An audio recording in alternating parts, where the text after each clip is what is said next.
નમસ્કાર વાલા વિદ્યાર્થી મિત્રો, કેમ છે? મજામાં ને? આજે આપણે જોવાના છે ધોરણ 10 સોશિયલ સાયન્સ અસાઇનમેન્ટ સોલ્યુશન વિભાગ સીનું. એમાં ચેપ્ટર નંબર 16 સુધી આપણે બધું જ પૂર્ણ થઈ ગયું છે, બરાબર. હવે ચેપ્ટર નંબર 17 આવે છે, ગરીબી એટલે શું. ગરીબ રેખા હેઠળ લક્ષણો જણાવો. જીવતા લોકોના આગળ પ્રશ્ન મિત્રો કપાઈ ગયો છે, બરાબર. તો એ મિત્રો તેનો જવાબ તો આપણને કપાયો નથી, તે જોઈ લઈએ.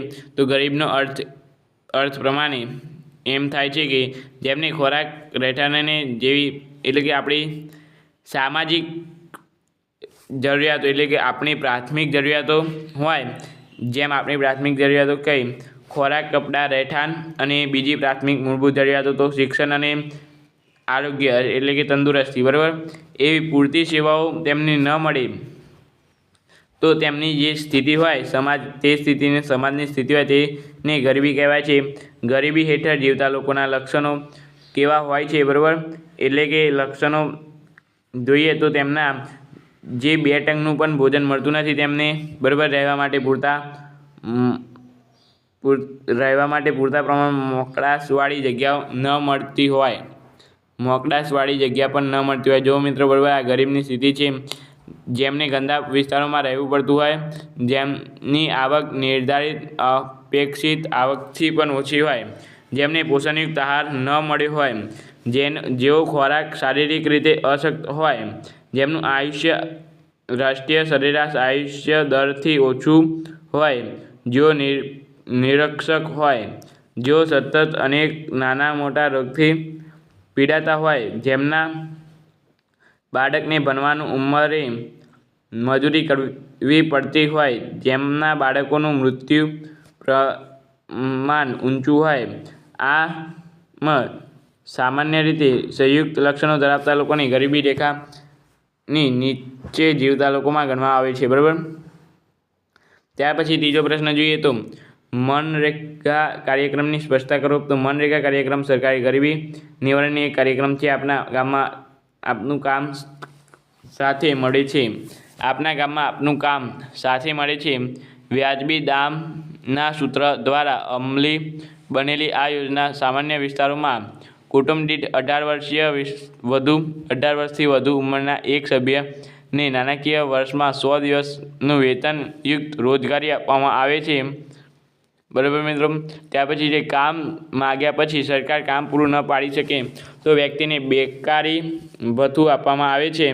મનરેગા યોજના હેઠળ ગામ, કુવા, શૌચાલય, ઇન્દિરા આવાસો બાંધકામમાં જરૂરી ઢોર છાપરી, જૈવિક ખાતર, જમીનનું સમર્થન કરવી, માછલી સુકવણી, કેનાલ સાફ કરવી, રસ્તાઓ પર વર્ગીકરણ, જળ સંરક્ષણ જેવા ગ્રામો દ્વારા કામો કરવામાં આવે છે. આમ આ યોજના ગ્રામજનોને રોજગારી બાહેંધરી આપી તેમને ગરીબી રેખાથી ઉપર લાવવાના પ્રયાસ કરવામાં આવે છે, બરાબર. ત્યાર પછી મિત્રો ક્વેશ્ચન નંબર 3 જોઈએ તો એ ક્વેશ્ચન નંબર 4 છે કે શ્રમ શક્તિના આયોજન માટે કયા પગલાં ભરવા શકાય, બરાબર. તો મિત્રો અહીંયા ઉત્તર જોઈએ તો શ્રમ શક્તિ યોજના આયોજનમાં શિશિલ બેરોજગારી મહદ અંશે દૂર કરી શકાય છે. હાલના સમયમાં શ્રમ શક્તિના આયોજન માટે નીચેના પગલાં ભરી શકાય છે. મિત્રો તમે અહીં આયોજન જોઈ શકો છો. મિત્રો અહીં મિત્રો આપણે વિડીયોને બહુ લાંબો કરવાનો નથી મિત્રો, થોડાક જ સમયમાં પતાવવાનું છે. એટલા માટે મિત્રો તમે અહીં સ્ક્રીનશોટ પાડીને પણ તમે જોઈ શકો છો મિત્રો, બરાબર.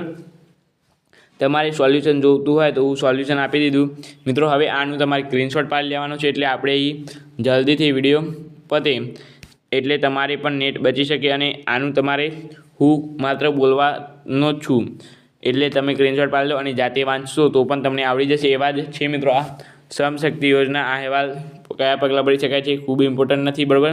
એના પછી એક મિત્રો તમારે ખાસ ઇમ્પોર્ટન્ટ આવે છે વિશ્વ બજારનો ખ્યાલ સ્પષ્ટ કરો. 22 જુલાઈ પૂછાઈ ગયેલો છે મિત્રો, બરાબર.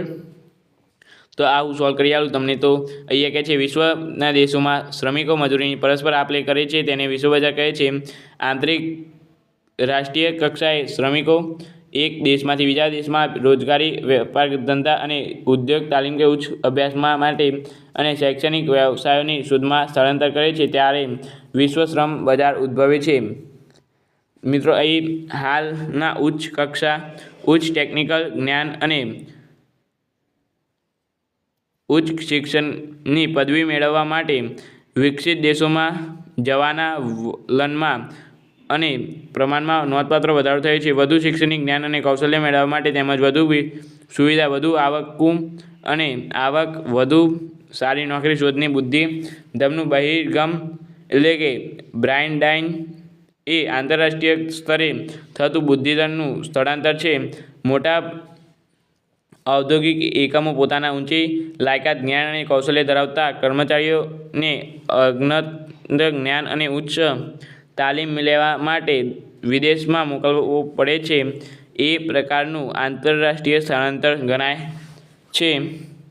આપણા દેશમાં બુદ્ધિશાળી અને પ્રતિભાશાળી વ્યક્તિના તેમજ તાલીમ પામેલા કુશળ કારીગરોના અન્ય દેશોમાં સ્થળાંતર થતાં સ્થાયી વસવાટમાં કરવાના વધતા જતા પ્રમાણને લીધે દેશમાં બુદ્ધિશાળી, ટેકનિકલ અને વૈજ્ઞાનિક માનસમાં વધારી પ્રતિભાઓની ભારે ખોટ વર્તાય છે.